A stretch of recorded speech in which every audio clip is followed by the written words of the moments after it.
الحمد للہ رب العالمین والصلاة والسلام علی رسولہ الکریم اما بعد فاعوذ باللہ من الشیطان الرجیم بسم اللہ الرحمن الرحیم نصر من اللہ وفتح قریب وبشر المؤمنین صدق اللہ العظیم۔ قابل احترام جناب چیئرمین سینٹ پاکستان، محترم وزیر اعظم پاکستان، قائدین پاکستان، قائدین کشمیر، بھائیوں اور بہنوں، السلام علیکم ورحمۃ اللہ وبرکاتہ۔ میں جناب صادق سنجرانی صاحب کا شکر گزار ہوں کہ آج اللہ تعالیٰ نے ان سے ایک بہت بڑا کام لیا کہ پاکستان اور کشمیر کی ساری منتخب قیادت کو ایک چھت تلے جمع کیا اور کشمیر پہ آج بات ہو رہی ہے۔ اور یقینی طور پر اس دنیا میں اگر کوئی جنت ہے تو کشمیر ہے، اور یہی کشمیر اس وقت آگ کے شعلوں میں ہے۔ انسان بھی جل رہے ہیں، باغات اور باغیچے بھی جل رہے ہیں، بچے بھی جل رہے ہیں، اور بستیاں برباد اور قبرستان آباد ہو رہے ہیں۔ تو میں ان کا شکریہ ادا کرتا ہوں کہ انہوں نے حالات کے مطابق کشمیری قیادت کو جمع کیا ہے اور پاکستان کی قیادت کو بھی۔ میں نے جناب وزیر اعظم آزاد کشمیر کی بات سنی، اور ان کی گفتگو کا نچوڑ یہی ہے کہ اب سیاسی حمایت، اخلاقی حمایت کی بجائے اقدام کیا جائے۔ اور میں جب اس کانفرنس کے لیے لاہور سے آ رہا تھا، راستے میں نے اپنے ماموں کو فون کیا، عبدالرؤف اس کا نام ہے، کہ ماموں وہ جو نانا نے کشمیر جہاد میں جو بندوق استعمال کیا تھا وہ گھر پہ موجود ہے؟ انہوں نے کہا کہ بالکل وہ بندوق موجود ہے۔ میں سمجھتا ہوں کہ اگر ہماری حکومت کامیاب ہوتی ہے اور یو این او میں ہمارے حق میں ایک اور قرارداد بھی پاس ہو جائے تو ہم کہیں گے کہ اقوام متحدہ نے کشمیریوں کے حق میں 23واں نہیں بلکہ 24واں قرارداد پاس کی، اور 24واں قرارداد کے بعد بھی کشمیر ایسا ہی رہے گا۔ اس لیے کہ دنیا کی تاریخ ہے کہ جو لوگ اپنے پاؤں پر نہیں چلتے تو دوسروں کے کندھوں پر صرف مردوں کے لاشیں اور اس کو قبرستان تک پہنچاتے ہیں، زندگی کے لیے نہیں۔ اب ہم نے خود ہی فیصلہ کرنا ہے۔ آج آپ لوگ یہاں لیڈرشپ ہے، اور صحیح بات یہ ہے کہ اگر آپ لوگوں نے کوئی فیصلہ کیا تو وہی فیصلہ آنے والے نسلوں کے لیے ایک آزاد کشمیر مظفر آباد بھی اور سری نگر کی صورت میں وجود میں لا سکتا ہے۔ ورنہ خود مظفر آباد کے سرزمین پر بھی ہماری قیادت اعلان کرتی رہی کہ ہم 1000 سال تک لڑیں گے، لیکن نہیں لڑے، اور 72 سال بعد بھی کشمیر اسی پوزیشن پر ہے کہ اس وقت ہم رو رہے ہیں کہ 80 لاکھ ہمارے لوگ محاصرے میں ہیں۔ جناب گیلانی نے فرمایا کہ ایک اجتماعی قبر میں ہے۔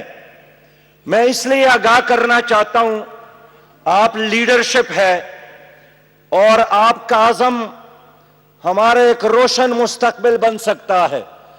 اقبال نے اسی لیڈرشپ کے بارے میں فرمایا تھا کہ تو نے پوچھی ہے امامت کی حقیقت مجھ سے، حق تجھے میری طرح صاحب اصرار کرے۔ ہے وہی تیرے زمانے کا امام برحق جو تجھے حاضر و موجود سے بیزار کرے. دیکھ احساس زیاں تیرا لہو گرما دے, فقر کی سان چڑھا کر تجھے تلوار کرے. موت کے آئینے میں تجھ کو دکھا کر رخ دوست زندگی تیرے لیے اور بھی دشوار کرے.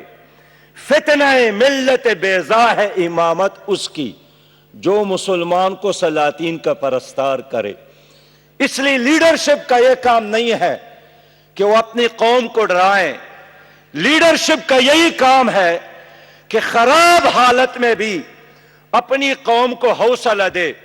اور تاریخ گواہ ہے کہ پاکستان کی قیادت نے کئی بار ایسے فیصلے کیے ہیں جس کے نتیجے میں کشمیر کا تنازعہ, مسئلہ کشمیر کو ہمیشہ کے لیے دفنانے کی کوشش کی گئی. لیکن آج میں سلام پیش کرتا ہوں سید علی گیلانی کو, شبیر شاہ کو, میر وائس کو, آسیہ اندرابی کو, اور ان 7 سال کے معصوم بچے کو جس کے ہاتھ میں پتھر ہے, اور اس 90 سال کے بوڑھے بزرگ کو جس کے ہاتھ میں پتھر ہے, اور جنہوں نے فیصلہ کیا کہ نہ ہم بھارت کے ظلم اور جبر کے آگے جھکیں گے اور نہ ہم پاکستانی قیادت کی بے وفائی کی وجہ سے اپنے منزل کو چھوڑیں گے اور پیچھے ہٹیں گے. اور آج اگر میں سلام پیش کرنا چاہوں تو کیوں نہ اس رابعہ کی خدمت میں جنہوں نے پہلی, دوسری اور تیسری چھت پر چڑھا اور دشمن نے جب اس کا تعاقب کیا تو رابعہ نے چھلانگ لگائی اور آخری نعرہ بھی یہی تھا کہ کشمیر بنے گا پاکستان. میں اس ماں کو سلام پیش کرتا ہوں جنہوں نے اپنے بچے کے آنکھوں میں سرما لگا کر انڈین آرمی کے مقابلے کے رخصت کیا اور مرتے وقت وصیت کی کہ میرا اگر وہ بیٹا شہید ہوا تو پھر میرا ایک اور بیٹا بھی موجود ہے, اور وہ بھی شہید ہوا تو میرا ایک اور بیٹا موجود ہے, اگر وہ بھی شہید ہوا تو بوڑھے شوہر کو کہا کہ میرے شوہر ہم نے مل کر جنت میں جانا ہے. تو آپ نے اپنے جوان بیٹوں کے نقش و قدم پر چل کر جام شہادت نوش کرنا ہے. آج اگر مسئلہ کشمیر گونج رہا ہے دنیا کے ہر فورم پر تو اس میں میری اس ماں کی قربانی ہے, اس بہن کی قربانی ہے, اس بزرگ کی قربانی ہے. اور سچی بات یہ ہے کہ علامہ اقبال نے بھی اور قائد اعظم نے بھی جو فرمایا تھا کہ یہ شہ رگ ہے, یہ معاشی شہ رگ نہیں ہے, یہ نظریاتی شہ رگ ہے, یہ جغرافیائی شہ رگ ہے, یہ معاشی شہ رگ ہے, یہ سیاسی شہ رگ ہے. لیکن اس سے بھی آگے بڑھ کر آج بھی ایک خاتون نے اعتراف کیا ہے کہ 350 لڑکیاں گزشتہ 45 دنوں میں گھروں سے اغوا کی گئی ہے. میں سمجھتا ہوں آج تو ہماری غیرت کا مسئلہ ہے, ہماری ایمان کا مسئلہ ہے. وہاں ایک ابن قاسم اپنی ایک بہن کے پکار پر دیبل پہنچے, کراچی پہنچے, اور یہاں روز آپ کے جہلم کے دریا میں آپ کے ماؤں بہنوں اور بیٹیوں کی دوپٹے, ان کے شہید جوانوں کا خون. اس لیے ہم کیسے ایک دوسرے کے ساتھ آنکھیں ملاتے ہیں اور ہم کیسے جنت کی طرف جانے کے بارے میں سوچ رہے ہیں. میری ماں, میری بہن, میری بیٹی, میرا شیرخوار بیٹا آج 45 دنوں سے بخدا روز ہم اطلاعات لیتے ہیں گیلانی صاحب اور ان کے دوستوں سے.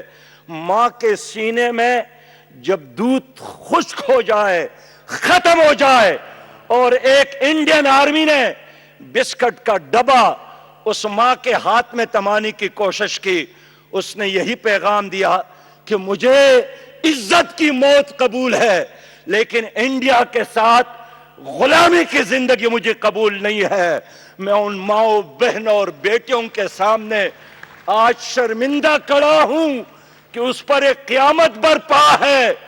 اور ہم ایک ایئر کنڈیشن ہال میں صرف آنسو بہا رہے ہیں۔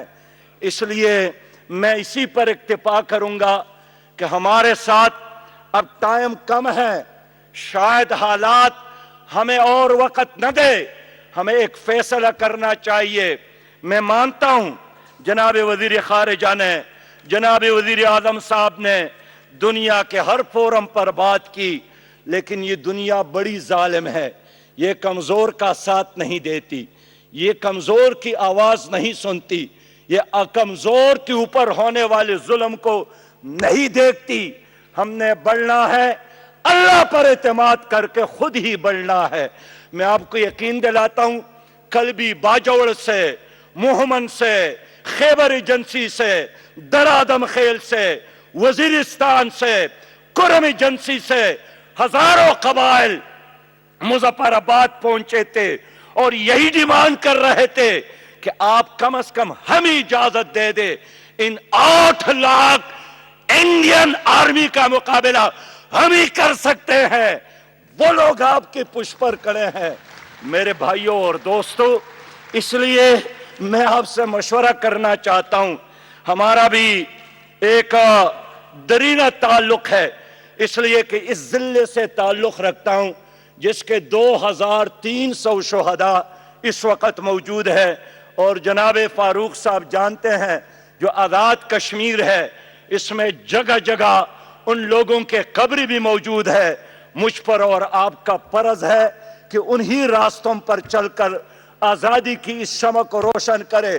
کچھ بزدل لوگ یہاں بھی موجود ہیں جو ہمیں ڈراتے ہیں، انڈین فورسز ہے، کچھ لوگ ایسے موجود ہیں جو اپنے کمزور معیشت کی بات کرتے ہیں کہ اقتصادیات کو مضبوط کر لو، معیشت کو مضبوط کر لو، بے شک مضبوط کر لو، لیکن اقبال نے صحیح فرمایا ہے کہ کافر ہے تو شمشیر پہ کرتا ہے بھروسہ، مومن ہے تو بے تیغ بھی لڑتا ہے سپاہی۔ یہ بات اگر سمجھ میں نہیں آتی تو مقبوضہ کشمیر کے لوگ 72 سال ان سے کڑے ہیں۔ یہ اگر آپ کے سمجھ میں نہیں آتی تو آپ کے پڑوس میں افغانیوں نے 3 سپر طاقت کو شکست سے دوچار کیا، انگریزوں کو بھی شکست دی، روس کو بھی شکست دی، اور دنیا کے بہترین 46 ممالک کی فوج نیٹو کو بھی شکست سے دوچار کیا، اور نہیں وہی نیٹو ہے آج پاکستان سے بھیک مانگ رہا ہے کہ ہمارے لیے افغانستان سے نکلنے کے لیے کوئی راستہ ڈھونڈ لے۔ خدا کے بندو، ہم کمزور ہیں لیکن تمہارا رب کمزور نہیں ہے۔ اگر اس نے بدر میں ساتھ دیا تھا، آپ کا ساتھ بھی دے گا، لیکن اپنے کشمیریوں کے لیے اب خود ہی آگے بڑھنا ہوگا۔ آپ پہلا قدم اٹھا لے، اگلا قدم چاروں طرف آپ کے ساتھ فرشتے ہوں گے۔ اللہ کا وعدہ ہے کہ وَأَنْتُمُ الْأَعْلَوْنَ إِن كُنتُم مُؤْمِنِينَ۔ میرے بھائیوں، میں تجاویز بھی دینا چاہتا ہوں۔ پہلی بات تو یہی ہے کہ کشمیریوں نے کشتی جلائی ہے۔ اب آپ بتائیں، آپ لوگ کشتیاں جلانے کے لیے تیار ہے کہ نہیں ہے؟ آپ لوگ کشتیاں جلانے کے لیے تیار ہے کہ نہیں ہے؟ میرے دوستو، کشتیاں نہیں جلائیں گے، بخدا اللہ کی رحمت نہیں آئے گی۔ وہ طارق بن زیاد نے کشتی جلائی، اور اقبال کے الفاظ میں کہ طارق چون بر کنارہ ان لسپین سوخت، گفتند کاری تو بر نگاہ خرد خطاس۔ اس نے جب کشتیاں جلائی تو عقل مندوں نے کہا کہ بہت غلط کام کیا۔ خندید دست خویش بے شمشیر بردگو، ہر ملک ملک ماس کے ملک خدا ماس۔ وہ ہنس پڑے اور تلوار کو ہاتھ میں پکڑ کر لہرایا کہ ہر ملک میرا ہے جو میرا رب کا ہے۔ میرے دوستو، انہوں نے کشتیاں جلائی ہیں، ہم بھی کشتیاں جلائیں گے، دنیا پر آپ کے قدموں میں بیٹھے گی، اس لیے کہ کشمیر 4 ایٹمی ممالک کے درمیان ہے۔ چائنا ایٹمی ملک ہے، روس ایٹمی ملک ہے، انڈیا اور پاکستان اور افغانستان سپر ایٹمی ملک ہے، اس لیے کہ انہوں نے 3 ایٹمی طاقتوں کو شکست سے دوچار کیا۔ میرے دوستوں اور میرے بھائیوں، آپ کے پنجاب کے لوگ بیٹھے ہیں، یہ جو ہریالی ہے، یہ جو خوبصورت پنجاب ہے، یہ جہلم کی وجہ سے، ستلج کی وجہ سے، راوی کی وجہ سے، چناب کی وجہ سے، خدا کی قسم ایک قطرہ بھی آپ کو نہیں ملے گا پانی کا اگر یہ جہاد کامیاب نہیں ہوا. آپ کہاں جائیں گے؟ کہاں ہجرت کریں گے؟ کہاں مہاجر بنیں گے؟ آپ کے لیے ایک ہی چوائس ہے اور کشمیر کے آزادی کا. میں نے سینٹ میں بھی تجویز دی ہے کہ آزاد کشمیر کے وزیر اعظم سیاسی اختلاف سے ہی اس وقت اس کو پوری کشمیر کا وزیر اعظم تسلیم کیا جائے. میں نے سینٹ میں بھی تجویز دی ہے کہ آزاد کشمیر اسمبلی کو جموں اور کشمیر اور پوری کشمیر کا اسمبلی ڈکلیئر کیا جائے اور اس اسمبلی کا پہلا اجلاس نیو یارک میں بلایا جائے تاکہ دنیا کو پتہ چلے کہ اس کشمیری قوم کی اصلی قیادت کون ہے. میں نے تجویز پیش کی ہے کہ دفعہ 370 اور 35A کی بحالی کا مطالبہ نہ کرے. اس لیے سنجرانی صاحب، اس لیے کہ انڈین بہت شاطر ہے اور یہ ممکن ہے کہ حکومت کے اشارے پر سپریم کورٹ آف انڈیا حکومت کو آرڈر دے دے کہ دفعہ 370 بحال ہو اور پھر مودی دنیا کو بتا دے کہ اور کیا چاہتے ہو. میں نے دفعہ 370 بحال کی تو کیا ہماری لڑائی ختم ہو جائے گی؟ کیا ہمارا مطالبہ پورا ہو جائے گا؟ اس لیے ہمیں کلیئر ہونا چاہیے 370 اور 35A مسئلہ نہیں ہے، ایک ہی مسئلہ ہے اور وہ یہ کہ کشمیر کا الحاق ہو پاکستان کے ساتھ. میرے بھائیوں، اب تک دیکھیے مسلمان مر رہا ہے، اس لیے ریڈ کراس وہاں نہیں گیا، ہلال احمر وہاں نہیں گیا. ہمیں مطالبہ کرنا چاہیے کہ اب بھی اگر امن فوج بین الاقوام کی نہیں آئی تو کب آئے گی؟ جب میرا کشمیر قبرستان بن جائے. میرے دوستوں اور میرے بھائیوں، ہمیں آگے بڑھنا ہے، اپنے لوگوں کا ساتھ دینا ہے. اس وقت بہت بڑا مسئلہ ہے ہمارے لیے کہ سعودی عرب اور ایران کے درمیان اختلاف ہے، بلکہ ایک جنگ برپا ہے. اس جنگ کا نقصان عالمی اسلام کو بھی ہے لیکن کشمیر کو بھی ہے.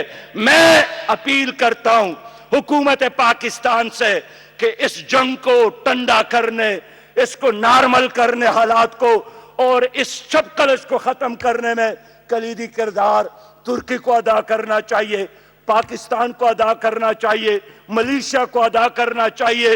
اور دوسرا مسئلہ ہمارا پڑوس میں افغانستان میں طالبان اور امریکہ کے درمیان مذاکرات کا ناکام ہونا ہے.